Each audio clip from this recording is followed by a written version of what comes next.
Doctor ortho Ayurvedic oil और capsule, अब दर्द भी घुटने टेकेगा। मुख्यमंत्री पुष्कर सिंह धामी ने प्रदेशवासियों को नववर्ष 2026 की दी हार्दिक शुभकामनाएं। कहा, उत्तराखंड की विकास यात्रा संघर्ष और समर्पण की प्रेरक है गाथा।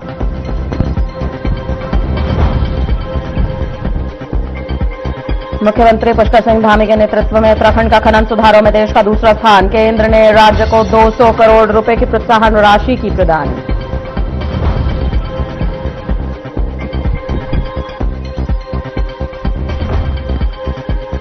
ऋषिकेश के त्रिवेणी घाट पर वैश्विक आध्यात्मिक सम्मेलन में गढ़वाली संस्कृति की छटा। पांडवाज बैंड और करिश्मा शाह रोहन भारद्वाज ने दी मंत्रमुग्ध कर देने वाली प्रस्तुति।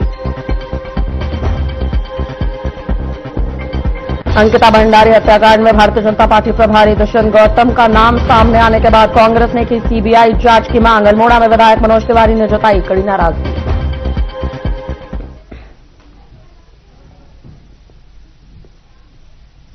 नमस्कार, मैं आश्रुति वोरा, आपका बहुत बहुत स्वागत है हमारे इस खास बुलेटिन में। शुरुआत करेंगे तमाम बड़ी खबरों के साथ। साल 2026 के पहले ही दिन राज्य के परिवहन निगम को बड़ी सौगात मिली है। बता दें कि मुख्यमंत्री पुष्कर सिंह धामी ने सीएम कैंप कार्यालय से 112 नई परिवहन बसों की फ्लैग ऑफ मार्च की, जिनमें 100 साधारण, 10 वातानुकूलित और 2 वॉल्वो बसें शामिल हैं। साथ ही इस मौके पर सीएम धामी ने परिवहन निगम की स्मारिका अनवरत का विमोचन और उत्कृष्ट क्रमिकों को सम्मानित भी किया।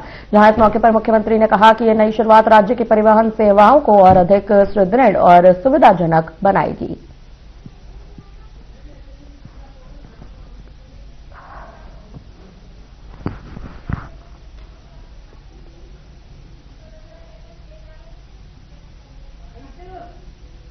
और 2 वॉल्वो बसों के समेत 112 कुल बसें इस बेड़े में शामिल हुई हैं। इससे और आज वर्ष 2026 का पहला दिन भी है। ये बहुत शुभ शुरुआत राज्य के परिवहन निगम के अंदर हुई है। निश्चित रूप से इससे हमारी परिवहन सेवाएं आम जन के लिए बहुत सुविधाजनक बनेंगी और हमारे यहाँ का जिस प्रकार की भौगोलिक परिस्थितियां हैं, अत्यंत कठिन परिस्थितियां हैं और अधिकांश स्थान ऐसे हैं जहां पर सभी गतिविधियां और आवागमन का साधन केवल परिवहन निगम ही होता है। इसलिए इसको अच्छा बनाना और इसके साथ साथ पूरे देश भर के पर्यटक यहाँ आते हैं, तीर्थयात्री आते हैं, श्रद्धालु आते हैं, चार धाम यात्री आते हैं, अन्य धार्मिक स्थानों के लिए दर्शन करने वाले लोग आते हैं। उन सभी को भी सुविधा मिले और यहाँ के रहने वाले निवासियों को भी सुविधा मिले और यहाँ के जो कर्मचारी हैं, निगम के अधिकारी हैं, चालक परिचालक हैं, इनको भी कठिन परिस्थितियों में काम करना पड़ता है और चूंकि निगम उनके लिए एक ऐसा माध्यम है जो उनके लिए भी रोजगार देता है, उनको भी काम देता है, तो वो निगम सभी कर्मचारियों के हितों का एक बहुत बड़ा केंद्र है। तो वो निगम भी अच्छा चले, उसके लिए भी हम प्रयास कर रहे हैं। पहले के समय में इस ओर ध्यान नहीं दिया गया, जिसके कारण से निगम अत्यधिक घाटे में चला गया। निगम काफी ऐसी स्थिति में आ गया कि जहां से संभलना मुश्किल होता है। हमने उसको संभालने के लिए प्रयास किए हैं सरकार की तरफ से भी और अन्य व्यवस्थाओं को भी सुधारा है, जिससे निगम धीरे धीरे अपनी आय भी बढ़ा रहा है और सुविधा भी दे रहा है। उत्तराखंड प्रदेश महिला कांग्रेस अध्यक्ष ज्योति रौतेला ने महिला सशक्तिकरण और बाल विकास मंत्री रेखा आर्या के पति गिरधारी लाल साहू द्वारा दिए गए विवादित बयान की कड़ी निंदा की है। आपको बता दें कि गिरधारी लाल साहू ने सार्वजनिक मंच पर कहा था कि बिहार में 20 से 25 हजार रुपए में लड़कियां आसानी से मिल जाती हैं, जिसे रतौली ने अब महिलाओं की गरिमा और सुरक्षा पर सीधा हमला करार दिया है, क्योंकि उनका ये जो बयान है वो खासा विवादित बताया जा रहा है। आज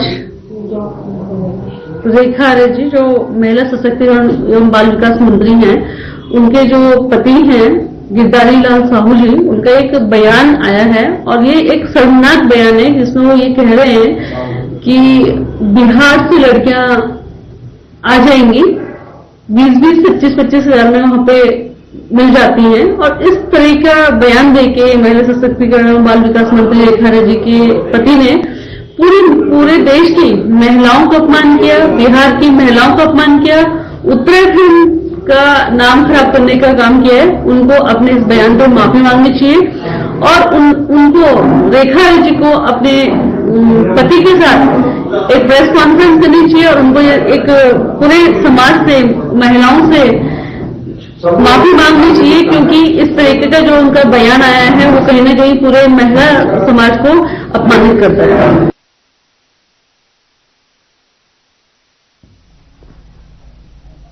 साल 2025 धामी सरकार के लिए उपलब्धियों से भरा रहा। जी हां, मुख्यमंत्री पुष्कर सिंह धामी के नेतृत्व में उत्तराखंड सरकार ने कई ऐतिहासिक और कई बड़े फैसले लेकर सुशासन की मजबूत नींव रखी है। आपको बता दें, राज्य देश का ये पहला ऐसा राज्य बना है जिसने समान नागरिक संहिता लागू की, जबकि कालनेमी अभियान से अंधविश्वास और फर्जी साधुओं पर भी सख्त कार्रवाई हुई है। डेमोग्राफी चेंज, लव जिहाद, थूक जिहाद और अवैध अतिक्रमण के खिलाफ सरकार ने कड़ा रुख अपनाया। रोजगार, निवेश, पर्यटन, इंफ्रास्ट्रक्चर और चारधाम यात्रा सहित आपदा प्रबंधन और कानून व्यवस्था में भी उल्लेखनीय प्रगति देखने को मिली। कुल मिलाकर साल 2025 धामी सरकार का निर्णय साहस और सुशासन का साल साबित हुआ है।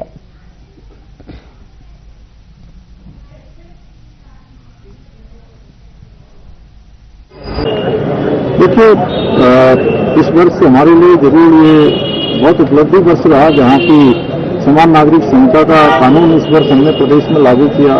राष्ट्रीय खेलों का आयोजन हुआ, ऑपरेशन कालनेमी राज्य के अंदर चलाया गया, जो आज पूरे देश के अंदर जिसकी सराहना हो रही है।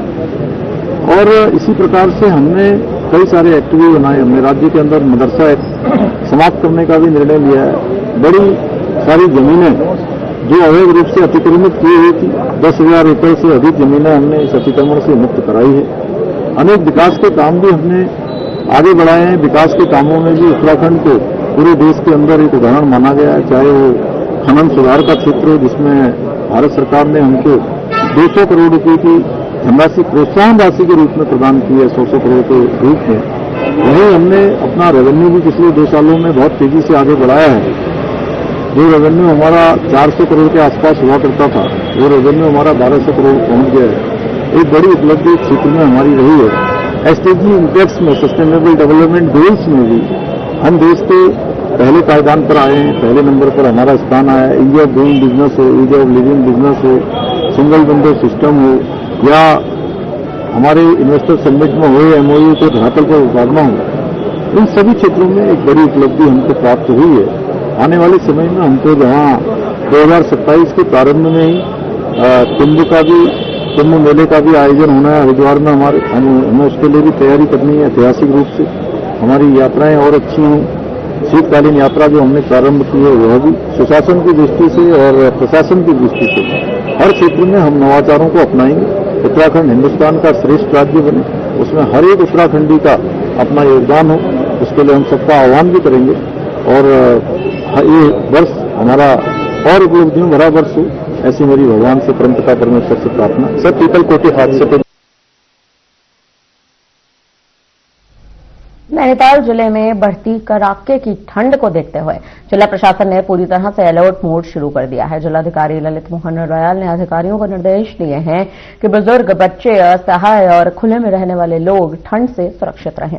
इसके लिए रैन बसेरों, अलाव, कंबल, स्वास्थ्य सेवाओं, सुविधाओं और पशु सुरक्षा सुनिश्चित करने के निर्देश भी जारी किए गए। साथ ही विद्युत और जलापूर्ति निर्बाध रखने और आपात स्थिति में तत्काल राहत देने की व्यवस्था भी पूरी है। डीएम ने आम जनता से अपील की है कि अत्यधिक ठंड में अनावश्यक बाहर न निकलें और प्रशासन के दिशा निर्देशों का पालन भी करें।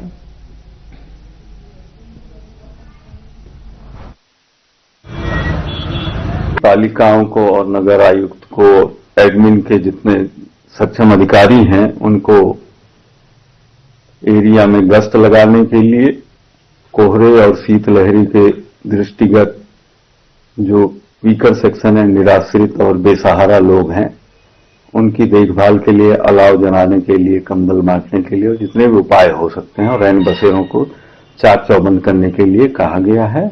और जो इवनिंग आवर्स होते हैं उसमें इन लोगों को सरप्राइज विजिट करने के लिए भी कहा गया है।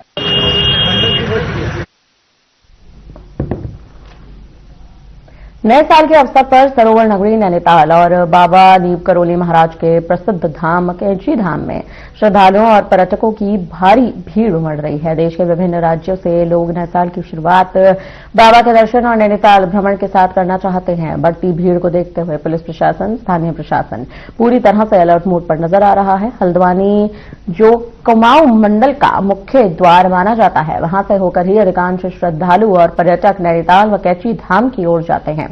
ऐसे में यहां पर यातायात व्यवस्था को सुचारू बनाए रखना प्रशासन के लिए बड़ी चुनौती है।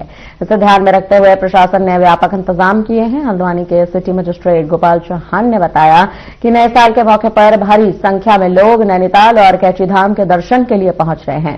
उन्होंने इस बात की भी जानकारी दी है कि हल्द्वानी कुमाऊं का प्रवेश द्वार होने के कारण यहां पर यातायात प्रबंधन को लेकर विशेष योजनाएं बनाई गई हैं।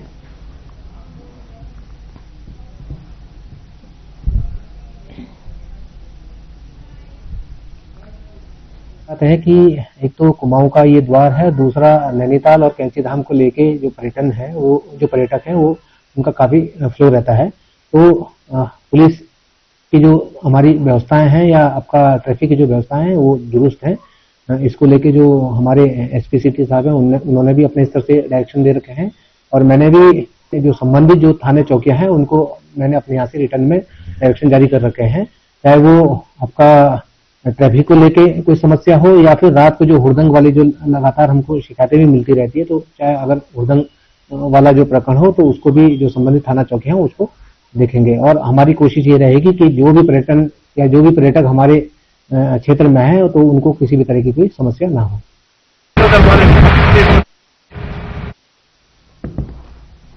रुड़की के लंडौरा के कब्रिस्तान में माफियाओं द्वारा लंडौरा के कब्रिस्तान में ही बिना अनुमति के कई पेड़ काट दिए गए, जिस पर अब लंडौरा निवासियों का ये कहना है कि पेड़ों की इस अवैध कटाई से कई क्रमों को भी नुकसान पहुंचा है।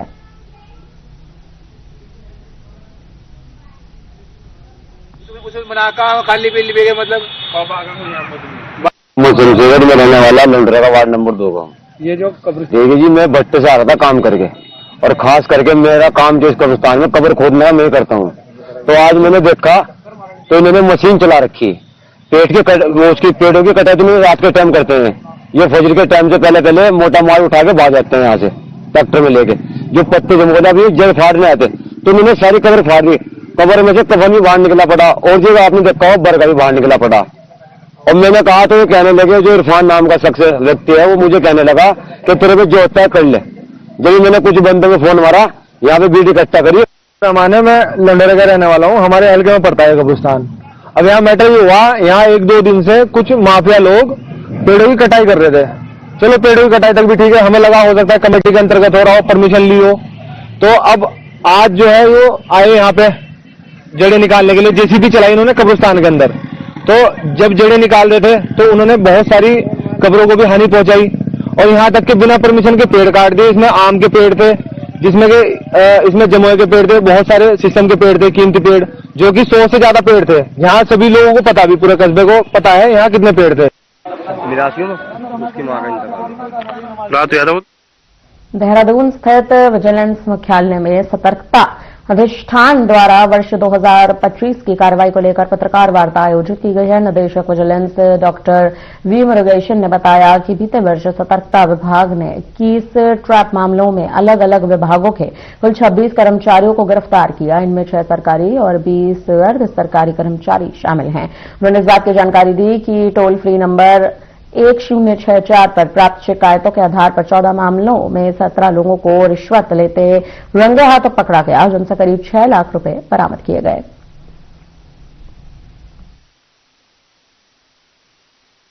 ओवरऑल जो हमारी जो भ्रष्टाचार निवारण हेल्पलाइन है 1064, उस पे हमें काफी मात्रा में कंप्लेंट्स आता है, उसको हमने आगे लॉजिकल इन तक पहुंचाते हैं। उससे चलते हमने करीब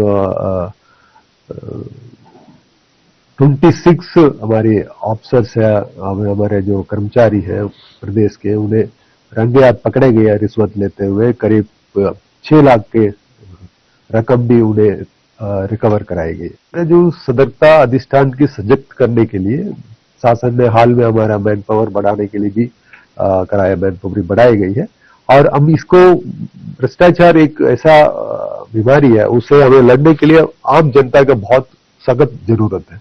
जब भी कहीं पे भी कंप्लेंट्स आता है, हमने कई बार देखता हूं।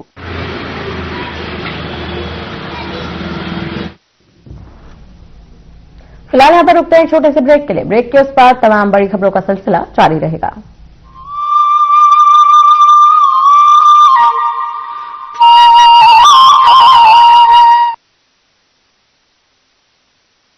कुछ लोग खाते पीते तो बहुत बढ़िया हैं, पर फिर भी उनकी सेहत नहीं बनती। पिचके हुए गाल हैं, हड्डियां निकली हुई हैं, पैंटें ढीली हैं, कपड़े जचते नहीं, कोई पर्सनैलिटी नहीं। ऐसे लगता है इधर से खाए जा रहे हैं, उधर से निकले जा रहा है, क्योंकि उनका पाचन तंत्र खराब है। और जब तक के पाचन तंत्र दुरुस्त नहीं होगा, वो जितना मर्जी अच्छे से अच्छा खा ले, उनकी सेहत नहीं बन सकती। इसलिए हमारी संस्था सन्यासी आयुर्वेदा ने एक ऐसी दवा का निर्माण किया है जो कि आपके लिवर को, आपके पाचन तंत्र को दुरुस्त करने का काम करती है, ताकि आप जो भी खाएं उसका पूरे का पूरा निचोड़ आपके शरीर को लगे, आपकी भूख बढ़े, खाया पिया सही से लगे, नया खून बने, हड्डियों में जान आए, वजन बढ़े और आप मोटे तगड़े खूबसूरत पर्सनैलिटी के मालिक बन जाएं। सिर्फ 655 रुपए की पूरे 1 महीने की दवा होती है और आप इसे घर बैठे 01145454545 पर फोन करके दवा मंगवा सकते हैं।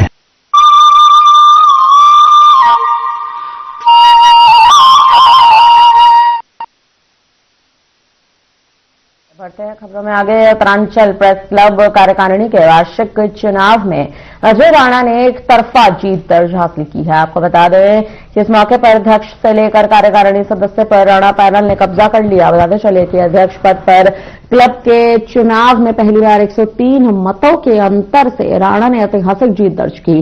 सिर्फ 103 मतों के अंतर से गिरिधर शर्मा को हरा दिया गया।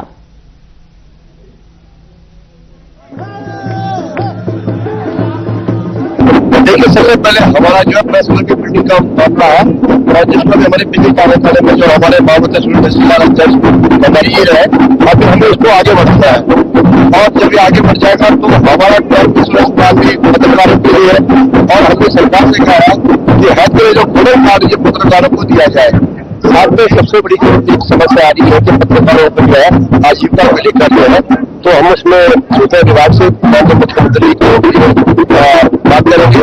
तो जो इस उत्तरांचल प्रेस क्लब के एक सदस्य हैं जिन्होंने मुझ पर विश्वास जताया है, जिन्होंने ये कहा है कि आपको इस प्रेस क्लब को आगे बढ़ाना है, जिन्हें वो सबको मैं श्रेय दूंगा, क्योंकि उनकी मेहनत से ही आज मैं प्रेस क्लब में आया हूँ। और पूरे जो उन्होंने विश्वास जताया है, उस विश्वास पर मुझे खड़ा उतरना, बहुत काम करना है पत्रकारों के लिए और उत्तराखंड के पत्रकारों के लिए, खासतौर पर जो उत्तराखंड का वो पत्रकार जो मेहनत करता है और साथ को वो परेशान रहता है अपने घर में, उसके लिए करना है। फिर चाहे उसके हेल्थ को ठीक करना हो, फिर चाहे उसे अन्य किसी तरीके से ठीक करना हो, वो सारी चीजें हम पत्रकारों के लिए करेंगे, क्योंकि आज पत्रकारिता आगे बढ़ानी है और बढ़ रही है।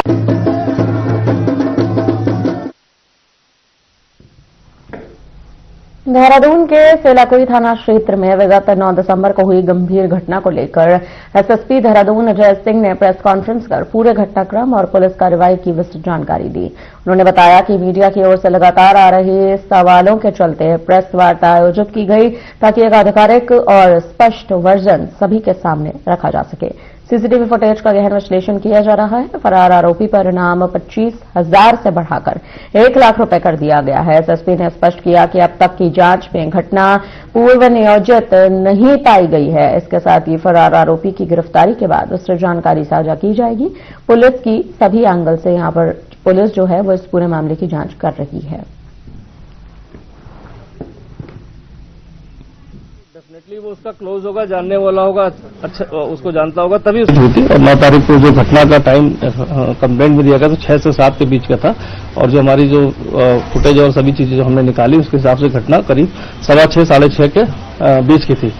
इस घटनाक्रम में जो 6 अभियुक्त जो इसमें प्रकाश में आए थे, उसमें 5 की गिरफ्तारी हुई थी। 6 लोग जो है वहां पर एक अभियुक्त के बर्थडे पार्टी के कारण वहां पर इकट्ठा हुए थे और वहां पर पहुंचे थे। जब वो वहां पहुंचे थे तो इसके पहले जो हमारे विक्टिम और उनके ब्रदर हैं वो पहले से वहां मौजूद थे, और ये जब 6 लोग वहां पर पहुंचे हैं, इकट्ठा हुए हैं, तो इनके द्वारा जो है आपस में जो हमारी बहुत ही गहन जो पूछताछ उनसे अलग अलग हुई थी और जो हमारी टीम ने इंट्रोगेट किया था उस समय और जो आसपास के हमने लोगों से जो बयान और अन्य जानकारी करी, उसके आधार पर जो मैं ये निकल के आया कि वो लोग आपस में हंसी मजाक और एक दूसरे पे टॉन्ट कर रहे थे। एक राय होकर एक घटनाक्रम को किया तो सभी पर इक्वली वो धारा को लगाया गया था। लेकिन प्रत्याशित रूप से इलाज के दौरान जो है 26 तारीख की प्रातः जो है डेथ होने के बाद उपरांत जो है जब पुलिस को सूचना मिली तो पूरे समस्त डॉक्यूमेंट्स और सबके आधार पर जो है उसमें मर्डर की जो है सेक्शंस को इम्पोज किया गया।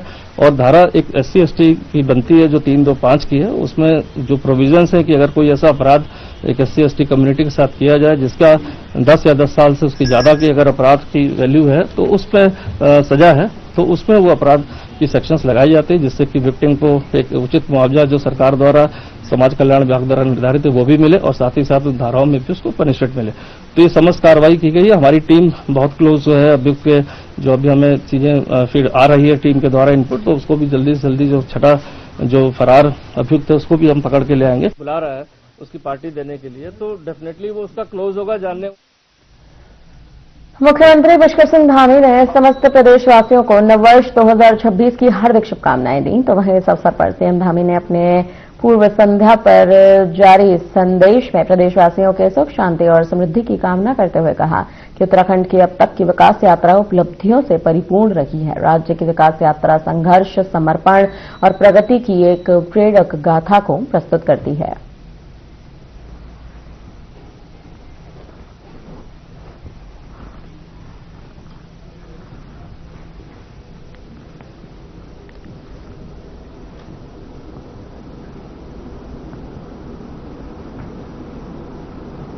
मुख्यमंत्री पुष्कर सिंह धामी ने जानकारी देते हुए कहा है कि जन जन की सरकार, जन जन के द्वार कार्यक्रम प्रदेश में सुशासन, संवेदनशीलता और समाधान का सशक्त माध्यम बन चुका है। सरकार का संकल्प है कि कोई भी नागरिक योजनाओं और सेवाओं से वंचित नहीं रहेगा। साथ ही उन्होंने इस बात की जानकारी दी कि 31 दिसंबर 2025 तक प्रदेश के 13 जनपदों में 173 शिविरों का आयोजन किया गया था, जिनमें 1,08,710 से अधिक आवेदन प्राप्त हुए। तो वहीं इनमें से 15,730 आवेदनों का त्वरित निस्तारण किया गया और करीबन 11,000 से अधिक नागरिकों को प्रमाण पत्र और सेवाएं मौके पर उपलब्ध कराई गई।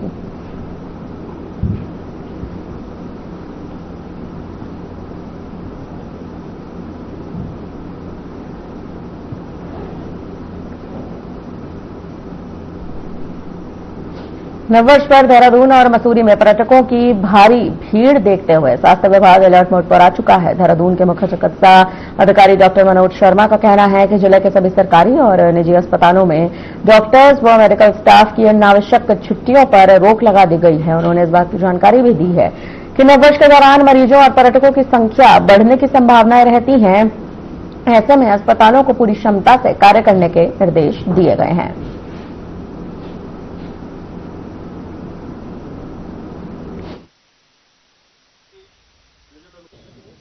मैं हमारे सभी पूर्व सैनिकों को देश की सीमाओं की रक्षा करने वाले उन सभी को अपनी तरफ से वर्ष 2026 की बहुत बधाई देता हूं, शुभकामनाएं देता हूं कि वर्ष 2025 में अनेक उपलब्धियां हमको प्राप्त हुई, राज्य को अनेक अवसर प्राप्त हुए। वहीं हमें अनेक चुनौतियों का भी सामना करना पड़ा। हम सब ने मिलकर इन चुनौतियों का सामना किया। उन चुनौतियों पर हम लोग हर मोर्चे पर सभी लोग मिलजुल कर उन सभी चुनौतियों को पार करा हमने। भारत माता की।